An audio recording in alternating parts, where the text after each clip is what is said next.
Queridos hermanos, les ruego que por favor abran la escritura en el Evangelio de Mateo capítulo 5 y leeremos juntos desde el versículo 43 al 48.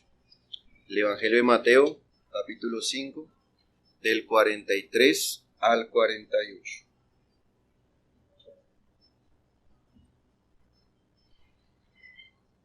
Leamos. Oísteis que fue dicho, amarás a tu prójimo y aborrecerás a tu enemigo. Pero yo os digo, amad a vuestros enemigos, bendecid a los que os maldicen, haced bien a los que os aborrecen, y orad por los que os ultrajan y os persiguen, para que seáis hijos de vuestro Padre que está en los cielos, que hace salir su sol sobre malos y buenos, y que hace llover sobre justos. Porque si amáis a los que os aman, ¿qué recompensa tendréis? ¿No hacen también lo mismo los publicanos? Y si saludáis a vuestros hermanos solamente, ¿qué hacéis de más? ¿No hacen también así los gentiles? Sed pues vosotros perfectos, como vuestro Padre que está en los cielos es perfecto. Hermanos, en esta mañana vamos a dilucidar sobre un libro que se llama El libro cristiano consecuente de William Zicker, enseñanza a la cual va a estar basada mayoritariamente este sermón. Y nos preguntaremos qué es ser consecuentes, qué es la consecuencia, qué es la coherencia. Ser una persona consecuente o coherente significa que sus pensamientos son iguales a sus acciones. Lamentablemente en este mundo pecaminoso vivimos en el mundo del padre de mentira, Satanás, quien ha permeado todas las cosas de este mundo. Por eso nos es muy difícil considerar de una manera objetiva lo que es la consecuencia y la coherencia. Por ello vemos médicos o instructores de gimnasio tomando bebidas azucaradas o bebidas embriagantes o fumando cigarrillo. Ser consecuente es por tanto una persona que actúa de acuerdo a su forma de pensar y de sentir. Por esto esta enseñanza nos ayuda a entender, queridos hermanos, que recordemos que hemos profesado una fe en un solo Señor y que Él mismo nos ha dicho lo que espera que hagamos y lo que espera de nosotros. Por tanto, si decimos que le seguimos, hagamos lo que Él dice. De manera introductoria vamos a basarnos especialmente en el capítulo 5, versículo 47 del Evangelio de Mateo. Esta enseñanza es una enseñanza en la que Cristo apela no al exterior mundano o a el contenido vacío del espíritu, sino que apela a la vida práctica del cristiano. Esta enseñanza tiene como finalidad no consolar a la persona meramente religiosa, a esa persona que construye su esperanza por su celo de la denominación, o aquella persona que su experiencia es muy distinta a lo que cree. Esta escritura señala a Jesús como la roca sobre la cual descansa nuestra alma y insiste que la única prueba de saber que nosotros tenemos la fe de Jesucristo es de la manera como actuamos, como procedemos. Así que esta enseñanza va dirigida a aquellos que desean ser humillados y santificados. Esta enseñanza va para aquellos que piden a Dios que les ayude con su excelente ayuda a tener frutos de aquellos esfuerzos que hemos hecho para vivir para Él y para vivir por aquel que ha muerto por nosotros. Esta enseñanza tiene como fin el dibujar a partir de esta escritura, este versículo, un cuadro del creyente, y espero que lo vean y lo denoten con un ojo atento. Recordemos, hermanos, que por ser más grandes que otros, asimismo debemos vivir mejores que otros. En la tierra, nuestro principal asunto es buscar a Dios, y en el cielo nuestra bendición será ver a Dios. Por ello, mientras que algunos miran con envidia el patrimonio del rico, tendremos que ser cuidadosos porque tendremos que mirar con temblor las cuentas que el rico habrá de dar a su Creador. Nosotros sabemos muy bien que debemos ser imágenes de piedad, pero no solo debemos ser imágenes de piedad, sino también modelos de piedad. Ahora nosotros deseamos continuamente que nuestra felicidad supere nuestra esperanza celeste. Nosotros deseamos como cristianos que nuestra pequeña familia que proviene de abajo pueda alcanzar la altura de la familia celestial. Servir a la necesidad del hombre es caritativo. Servir a su conveniencia es justificable, pero servir a su iniquidad es censurable. Por eso esta enseñanza nos señala que debemos servir a la pureza de Dios con honorabilidad. El propósito de esta enseñanza no es ostentar al cristiano, pues sabemos que no tenemos absolutamente nada de lo que podamos alardear, sino que Cristo tiene en mente más que todo la edificación de sus seguidores. Las palabras de este texto que se ordenan son de gran peso, y las bendiciones que se anexan a esta enseñanza son muchas más. El cristianismo se viste aquí con un lino blanco de la pureza. La gracia hace que nuestras comodidades sean mayores y que nuestras coronas sean más brillantes. Y aquellos hijos de Dios que se encuentran moviéndose continuamente hacia Dios, así como los planetas giran alrededor del sol, cuanto más nos expongamos nosotros a Dios, más nos vamos a parecer a Él. Amados hermanos, asegúrense de levantar la estructura de su vida bajo el fundamento de Cristo, que es inamovible. Y entremos en los negocios que realmente van a tender a bendecirnos, a la bendición celestial. Es una misericordia sin comparación el ser preservado de la corrupción en medio de una infección general, la cual denominamos pecado. Es mucho mejor ser inocente que ser una persona que se arrepiente 1000 veces. Y es mucho mejor prevenir la enfermedad que inventar el remedio. Recuerde, querido hermano, que el único tiempo que tenemos es el presente. Y entonces, ¿con qué cuidado nosotros debemos vivir nuestra vida? Porque es como si solo tuviéramos una flecha para dirigir al blanco. Cuanto más disfrutes de las sonrisas de Dios, más brillarás a los ojos de los santos que juzgan los árboles de la justicia, y estos santos juzgan estos árboles solo por los frutos de la justicia. El disfrute de este mundo no es una evidencia del favor divino, ni de la ira divina. No te juzgues, por tanto, por el dinero que tienes en tu bolsillo, sino gloríate más bien en la gracia de Dios que habita en nuestro corazón. No nos jactemos de la riqueza, sino prestemos atención más bien a nuestras obras.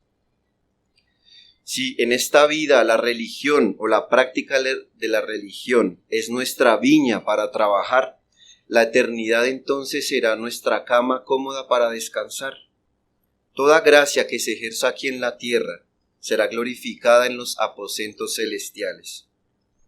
Como cristianos, es una cosa muy indecorosa ponerse el vestido de los impíos, y como cristianos que hemos sido limpios por la gracia de Jesucristo, ensuciar vilmente nuestras vidas por obras de corrupción es una ofensa a nuestro Dios. Recuerden que se acerca el día en el que Dios va a quemar las uvas agrias de su viñedo. Por eso el Evangelio no solo requiere diligencia, sino que también requiere de excelencia. Y Dios lo hace sabiamente para que por la singularidad o por lo que nosotros hacemos y obramos, podamos probar la disposición de nuestro corazón. Querido hermano, la carrera es corta en la que corremos, pero el premio por el que corremos es aún mayor y es más precioso. Y el texto que hemos leído de manera conjunta tiene mucho que ver con esta otra enseñanza de nuestro Salvador, la cual ratifica nuestra doctrina, la cual nosotros profesamos creer, y es que los creyentes singulares actúan y obran de manera singular.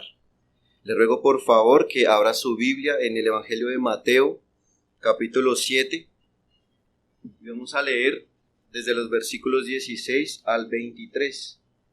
Mateo 7, del 16 al 23.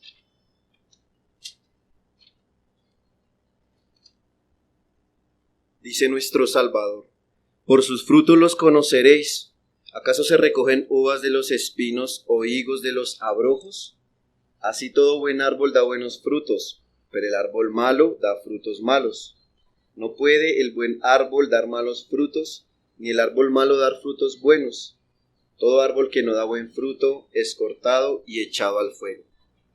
Nuestro Señor Jesús es muy insistente en hablarle a sus discípulos de que si realmente quieren seguirle deben actuar como Él. ¿Y quién más como Jesucristo como nuestro modelo perfecto a seguir? Por eso Él hace una distinción entre los frutos buenos y malos, que en determinado momento todos son frutos, pero solo sabremos que Dios reposa en nuestro corazón si damos un fruto dulce y agradable. Así que de este texto vamos a derivar algunos asuntos importantes de los que trata nuestro Señor. El gran tema general que veremos hoy es ¿por qué un cristiano debe hacer más que los demás? Pero antes de responder esta pregunta, retomemos nuestro texto, Mateo 5:47, y tengamos en cuenta 3 asuntos preliminares antes de abordar y responder esta pregunta. Mateo 5:47 de nuevo dice: ¿qué hacéis más que los demás? La primera cosa que podemos derivar de esta expresión de Jesucristo es que Cristo es un maestro perfecto, es nuestro profeta perfecto. Aquel que ha reposado el Espíritu de Dios sobre él y nos ha enseñado realmente cuál es la voluntad de Dios para nuestra vida. Así como en un monte la ley fue expresada a Moisés, y en un monte también fue expuesta la ley por Jesucristo. El primero, Moisés, Dios reveló esta voluntad a un hombre de Dios, pero a Jesucristo se le ha dado la facultad de ser nuestro profeta y es el Señor de los profetas. Así como las obras de Cristo eran milagrosas, las palabras de Cristo también eran misteriosas. Era muy difícil que aún los discípulos comprendieran la forma en la que Cristo hablaba. Por eso solo cuando Dios daba pinceladas de la iluminación de la Escritura a sus discípulos, solo así podemos tener un entendimiento iluminado de lo que Él quiere que nosotros entendamos. Antes de que alguien pueda leer las Escrituras con provecho, el Cordero de Dios debe abrir los 7 sellos de nuestro corazón. Eso quiere decir que Jesucristo mismo, como nuestro Maestro, tiene que tocar lo más profundo de nuestro ser.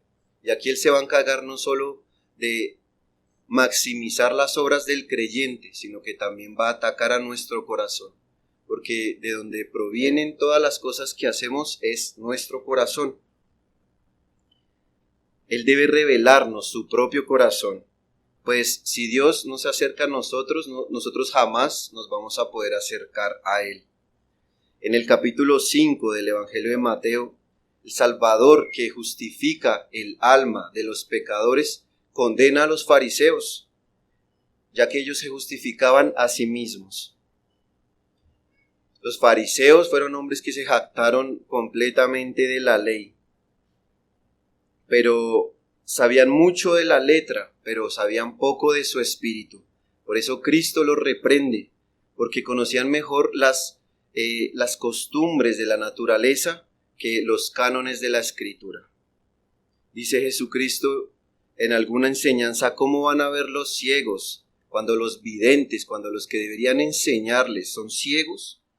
¿Cómo podían enseñar ellos si los mismos fariseos voluntariamente ocultaron y taparon sus propios ojos? Por eso, Otra consideración es que la verdadera justicia es interna y externa. ¿Y por qué hacemos esta expresión? Porque el exterior del hombre puede ser engañoso. Nosotros podemos actuar de alguna manera, pero eso no significa que provenga de nuestro corazón. Las justas leyes de Dios no pueden consentir las vidas injustas de los hombres. Las palabras de Cristo no solo exigen la verdad por fuera, sino también por dentro. Las implicaciones y enseñanzas de Jesucristo llegan hasta las profundidades más secretas del corazón. Así que, por lo que el que codicia y el que se acuesta con una mujer son ambos adúlteros. Es un asesino también cuyo corazón está lleno de odio, así sus manos estén libres de violencia y sin una mancha de gota de sangre. Es por eso que las lujurias de los hombres pueden ser predominantes cuando la vida de los hombres no es desordenada. Es decir, que podemos albergar en nosotros una vida lujuriosa sin demostrarlo a las personas. Aún así somos lujuriosos y la Escritura nos condena. El que comienza la religión donde debe terminar, va a terminar la religión donde debe comenzar. Y así como las avenidas principales nos dirigen a el Capitolio o hacia el estadio, asimismo el texto nos va a guiar hacia la enseñanza. La tercera consideración es que para nuestro Señor Jesucristo, evidentemente los hijos de luz andan como hijos de luz. Dice nuestro texto: si amáis a los que os aman, ¿qué recompensa obtendréis? ¿No lo hacen incluso los recaudadores de impuestos? Como un eco devuelve la voz que recibe, así muchos mostrarán bondad donde se muestra bondad. Pero pregúntese, querido hermano, ¿serán los recaudadores de impuestos tan piadosos como los discípulos de Jesucristo? ¿Serán los hijos de los hombres pecadores iguales a los hijos de Dios? ¿Acaso la ley de la naturaleza puede alcanzar un nivel tan alto como la ley de la gracia? Por supuesto, la respuesta es no. Si el riachuelo que gotea compitiera con el océano, sería una falsedad y muy ridículo. Sería tan ridículo como que la realeza decayera o degenerara en mendicidad. Nuestro texto dice también: y si solo saludas a tus hermanos, ¿qué haces tú más que los demás? La belleza nativa o natural de la Escritura alaba mucho más que la belleza de una Jezabel hechicera. Un diamante en bruto tiene más valor que muchas falsificaciones lisas y brillantes. Este tema no trata de oratoria, sino de asuntos celestiales y muy internos. Para Cristo lo interno es más sublime. El propósito de nuestro compasivo Maestro es más bien expresar afectos que afectar nuestras expresiones. Y así como la dulzura de la salsa puede dar placer al paladar, es solamente la solidez de la carne la que nos alimenta y la que administra alimento a nuestra sangre. Y este texto es como una joya preciosa, pequeña en cantidad pero grande en calidad. Ahora, las palabras de Jesucristo en este pasaje contienen dos partes: una acción que se propone y una pregunta que se propone. ¿Cuál es la acción que se propone? Bueno, es relativa a lo que es lícito. Dice Jesucristo: si amas a los que te aman, pero también dice: y si saludas a solo a tus hermanos. ¿Qué significa saludar? Saludar es una expresión, una acción de besar, es una expresión de afecto.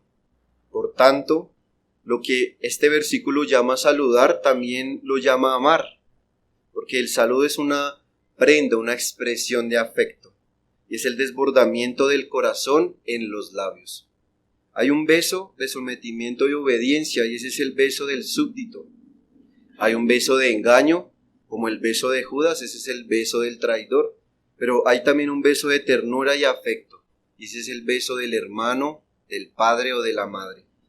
Ahora bien, esta escritura, este texto, nos ordena no solo saludar a nuestros amigos, sino también a nuestros enemigos.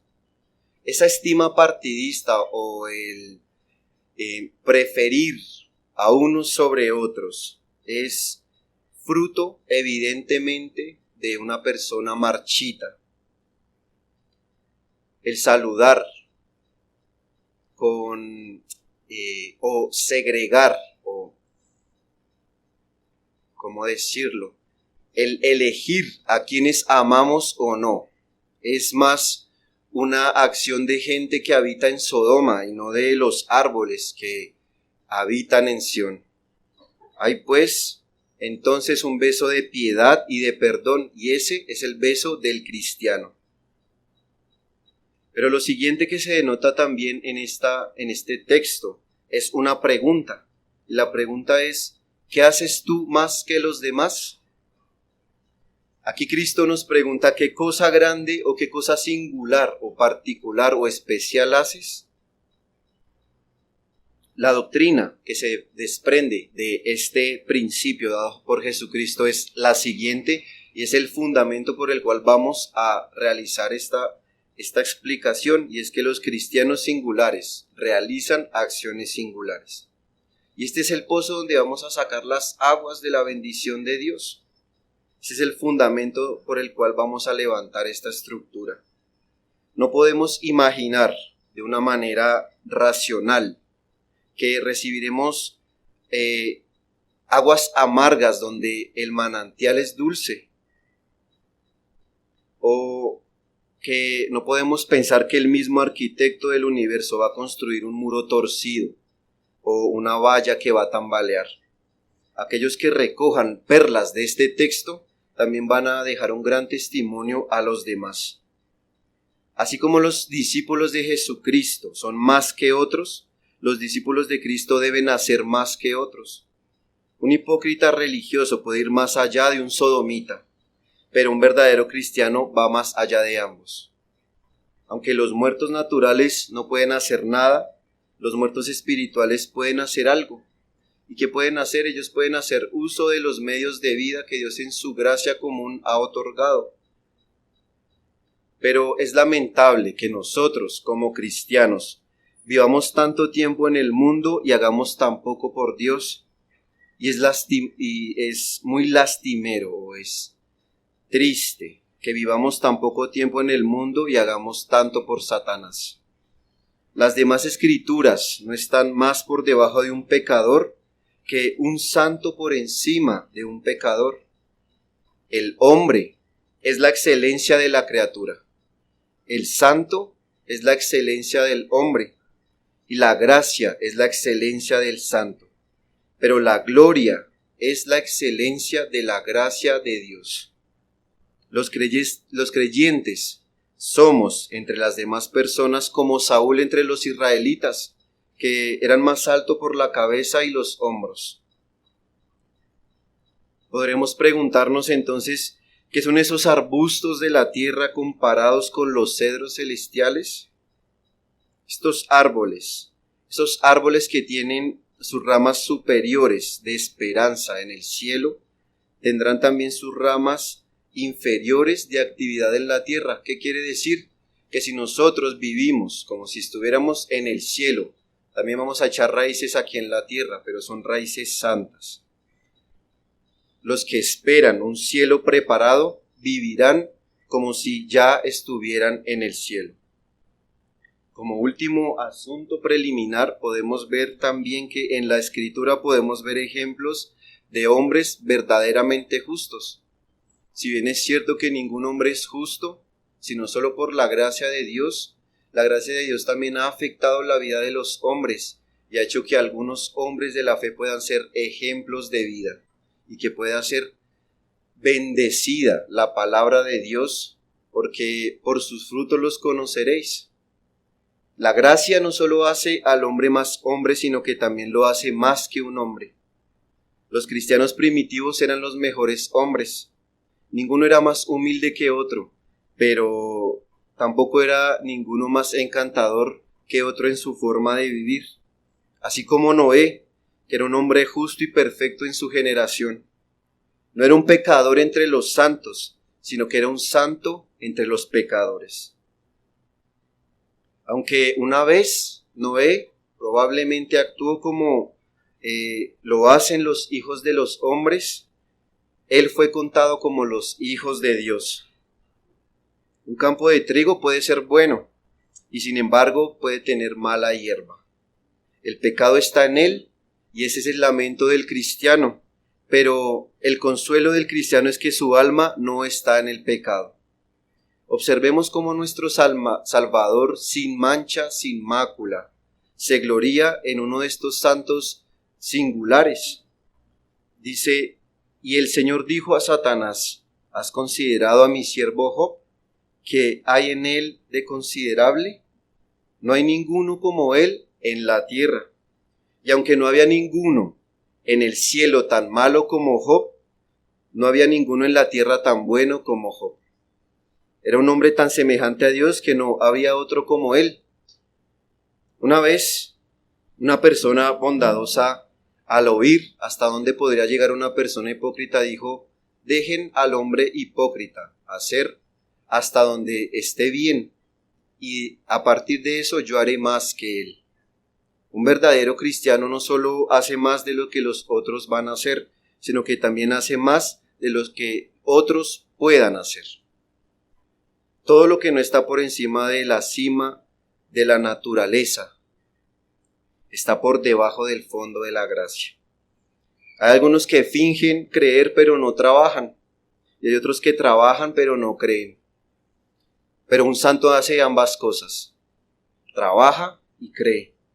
El cristiano obedece la ley como si no hubiera que creer en el evangelio, y el cristiano cree en el evangelio como si no hubiera que obedecer a la ley. La religión verdadera no consiste en creer o hacer, sino que consiste en ambas cosas. Pero así como no se puede ver también una vela debajo de una cama, como cuando colocamos la luz sobre una mesa. Por lo tanto, presentaremos el tema bajo la siguiente luz. Y aquí mostraremos primero por qué un creyente hace más que otros. Primero, ¿por qué los cristianos hacen más que otros? Vuelvo y repito, esto está basado en la doctrina de que los cristianos singulares realizarán acciones singulares. Este tema abarca 8 razones principales, las cuales voy a enumerar de manera rápida, pero después, si Dios nos concede la vida, podremos verlas todas. Son 8. Primera, porque se hace más por él que por los demás. La segunda razón, porque un cristiano debe hacer más que los demás, es porque está más relacionado con Dios que con otros. Lo tercero es porque el cristiano profesa más que los demás. Lo cuarto es porque está interiormente conformado con el Redentor más que otros. Lo otro es porque es vigilado más que otros. Lo siguiente es porque si no hace más que otros, parecerá que no es más que otros. Lo otro es porque es designado para ser un juez de los demás. Y por último, un creyente hace más que otros porque espera más que de los demás. Hoy alcanzaremos a ver 1 o 2. Y como primero, un cristiano hace más que los demás porque se hace más por ellos que por los demás. Hay algo que se hace por los creyentes, por los hijos de Dios, que nadie más que el que los hizo podría hacer. Los creyentes son amados, son expiados, se ora por ellos y se les provee mucho más que a otros. Ahora, donde hay una sobreabundancia de privilegios y bendiciones, también tiene que haber una sobreabundancia de práctica. Naturalmente esperamos más esplendor del resplandor del sol que de una vela. Y buscamos más humedad de las gotas de una nube que de las gotas de un cubo de hielo. El mismo calor que derrite la cera también endurece la arcilla. El jugo que destila en una rosa se vuelve en un dulce perfume, pero si ese jugo cae sobre una ortiga, se devuelve en un mal sabor. Si las misericordias de Dios no son piedras de carga para arrastrarnos al cielo, entonces serán piedras de molino para arrastrarnos o hundirnos en el infierno. Nuestro Salvador nos reprende por medio del apóstol Pablo en Romanos capítulo 2 de 4 al 5, en donde dice: «Despreciáis las riquezas de su bondad, de su moderación y de su paciencia, no reconociendo que la bondad de Dios tiene por objeto llevaros al arrepentimiento. Pero a causa de tu dureza y de corazón impenitente, estás acumulando ira para ti en el día de la ira, cuando se revele el justo juicio de Dios». Aquí podemos interpretar que a quienes se les ha dado mucho se les va a exigir mucho más que a los demás. Cuanto más alto es el rango, más profunda es la caída, y es más grave el castigo donde ha habido ingratitud e infidelidad cuando se nos ha dado tanta bondad. Las bendiciones que disfrutamos no son el fruto de nuestro mérito, sino el fruto de la misericordia de nuestro Dios. Y cuanta más gracia hemos recibido, tanta más gloria estamos obligados a devolver a nuestro Señor. Él no exige mucho donde se da poco, y Dios tampoco acepta poco donde se recibe mucho. Una gota de alabanza es un reconocimiento inadecuado cuando hemos recibido un océano lleno de bendiciones. En Amós capítulo 3, del 1 al 2, es un texto que nos muestra el desagrado de Dios contra aquellos que no atienden a las bendiciones de Dios, pues dice: «Oíd esta palabra que el Señor ha pronunciado contra vosotros, hijos de Israel. Solo a vosotros he amado de todas las familias de la tierra». Pero, ¿fueron las obras de Israel consecuentes al beneficio que venía de parte de Dios? Seguramente no. De lo contrario, el profeta en este texto no hubiera añadido: «Por eso os castigaré por todas vuestras iniquidades». Aquí podemos ver que el Señor hace un reclamo y un reproche santo y justo a su pueblo, de que Él ha dado con manos de misericordia tanta bondad, y el pueblo respondió con desobediencia.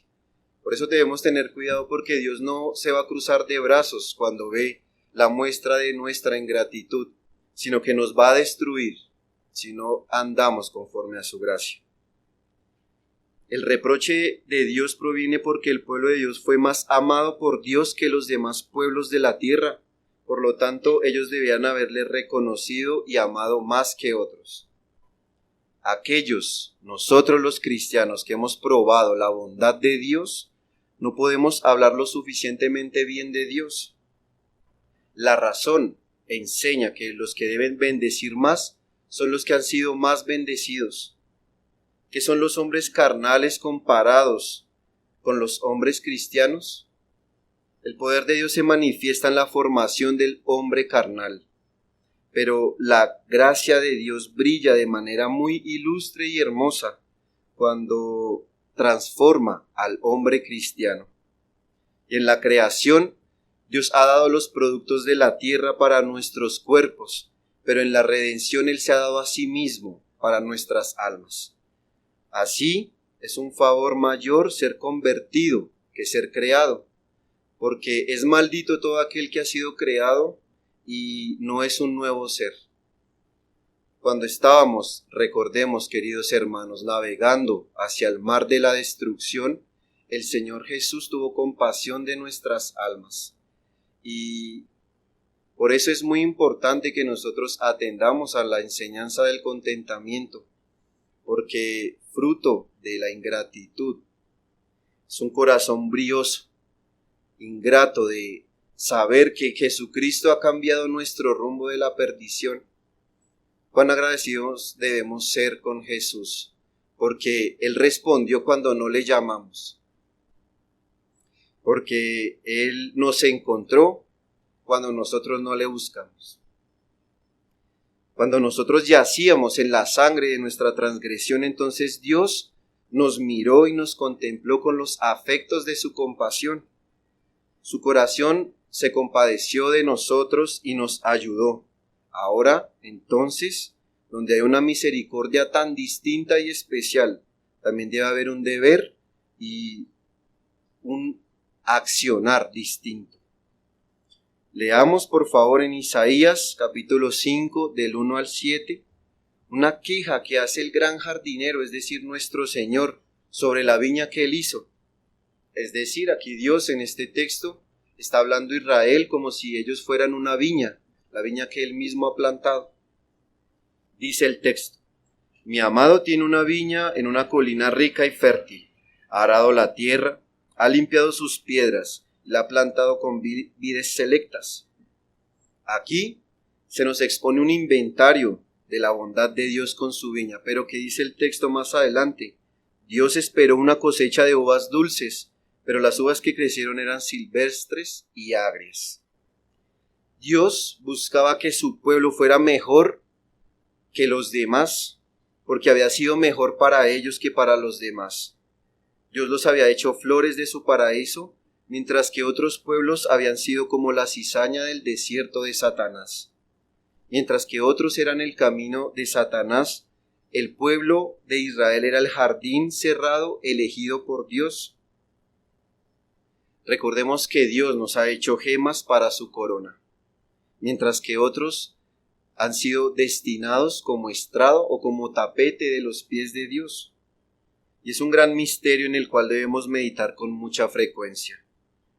¿No le has preguntado a tu Salvador: Señor, ¿cómo es que te manifiestas a nosotros y no al mundo? Preguntémonos constantemente qué somos nosotros más que los demás, para que te muestres a nosotros, cuando podrías haberte mostrado a ellos y no a nosotros. Querido hermano, ¿te has hecho un vaso de honra o para deshonra? ¿Dios se ha mostrado a ti y no se ha mostrado a los demás? Y si Él se ha mostrado a ti, ¿no te mostrarás a Dios o te vas a mostrar al mundo? Recordemos muy bien que en la memoria de Ezequías quedó como una gran mancha el hecho de que él no rindió a Jehová según el beneficio que le había hecho. Como segunda razón por la cual los cristianos deben hacer más que otros es porque están en una relación más cercana a Dios que a otros.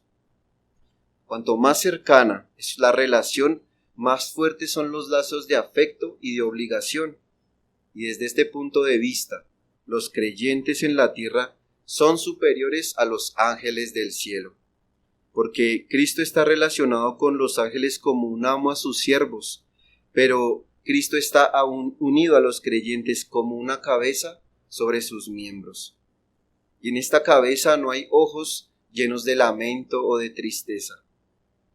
Tampoco hay miembros marchitos o muertos. Mientras otros son hechos de Dios, como todas las personas, nosotros los creyentes somos nacidos de Dios, y eso lo hace muy distinto. Mientras otras personas se presentan ante Él como un prisionero ante un juez, los creyentes se presentan a Él como hijos ante su Padre, o como una novia ante el novio. En la familia de la gracia no nacen niños muertos. Dios es el Padre de la vida, el Padre vivo, y por eso todos sus hijos deben vivir por Él. Es también el Padre eterno, y por eso debemos darle su debido honor. En Malaquías 1, capítulo 1, versículo 6, Dios se queja del irrespeto y de la ingratitud de su pueblo cuando nos recuerda que el hijo honra a su padre y el siervo honra a su señor. Pero si soy padre, ¿dónde está mi honor? Y si soy un maestro, ¿dónde está tu temor a mí? Nuestro Dios como Padre será reverenciado por su bondad, y como amo de nuestras vidas será temido por su grandeza, por su honorabilidad. Si el honor no es lo que le responde a Dios, entonces que no se le dé. Pero si es lo que le corresponde, entonces que no se le niegue. Como el hombre ha nacido para servir a Dios, más vale que no haya nacido nunca si va a negarle a Dios ese servicio y ese honor. En este pasaje, el lenguaje de Dios se aproxima más a explicarnos lo que Él piensa. En Romanos 6, capítulo 13, podemos imaginar como si nuestro Salvador mismo nos dijera: no os di cuerpos y almas para servir al pecado, sino les di el cuerpo y el alma para servirme a mí. Nuestros cuerpos no fueron formados para ser instrumentos de acciones injustas, y nuestras almas no fueron hechas para ser las moradas de los espíritus inmundos. Nuestro Padre Eterno no puede soportar el comportamiento ingrato de sus propios hijos. Por eso, atendamos, querido hermano, a la gran queja que se hace contra nosotros en Isaías capítulo 1, versículos 2 y 3. Aquí el profeta, hablando de parte de Dios, dice: «Oíd, oh cielos, y prestad atención, oh tierra, porque mis hijos se niegan a oír. He alimentado y criado a los hijos, y se han rebelado contra mí». Donde la relación es más estrecha, la provocación es mucho mayor. Es mucho más agradable ver a los rebeldes convertirse en niños que los niños convertirse en rebeldes. Por ejemplo, ¿qué padre o madre no se ofenderían al ver a su joven hijo en las noticias porque ha sido capturado cometiendo un delito? Primero, ocasiona vergüenza. Y segundo, tal falta es más ofensiva para los padres que si otra persona lo hubiera cometido. La falta de amabilidad de un amigo se siente más sensiblemente que la de un enemigo. Así pues, Dios nunca concederá a nadie el disfrute del amor de Cristo en el cielo, a menos que éste no se asemeje a su amado Hijo aquí en la tierra. De lo anterior podemos cuestionarnos de manera seria: ¿caminará algún hijo de Dios en las tinieblas? ¿Caminará en las tinieblas aquel cuyo Padre es la luz? ¿Se encontrarán esos labios que fueron encontrados exhalando oraciones, hablando falsedad? ¿Se encontrarán esos ojos mirando objetos pecaminosos cuando minutos antes se encontraron leyendo la palabra de Dios? El recuerdo de nuestra dignidad debe comprometernos con nuestro deber celestial. Miremos estas palabras en Proverbios 31, versículo 3 y 4. Aquí se dice: «No es propio de los reyes, oh Lemuel, ser dado al vino o las bebidas embriagantes». Y si tal pecado es tan detestable en un soberano, en un rey, que tiene los ojos de los súbditos puestos sobre él, se agrava en un santo que tiene los ojos de su Salvador en él. Una mancha sobre los discípulos de Cristo, quien es blanco y puro, es más escandalosa que una mancha negra sobre la lana negra del impío. El hecho de que algunos profesen la fe y den mal testimonio no significa que la fe real de Dios, que Dios otorga a cada hombre, sea ineficaz para realizar buenas obras de manera interna y externa. Que algunos se comporten de mala manera no significa que los verdaderos discípulos de Cristo obedezcan y procedan de manera hipócrita.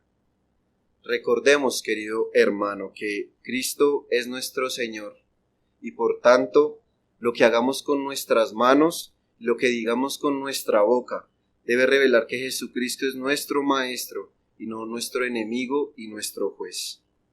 Por el momento, hermano, veo prudente que dejemos hasta allí, pues el tema es largo, así que acompáñenme en una oración.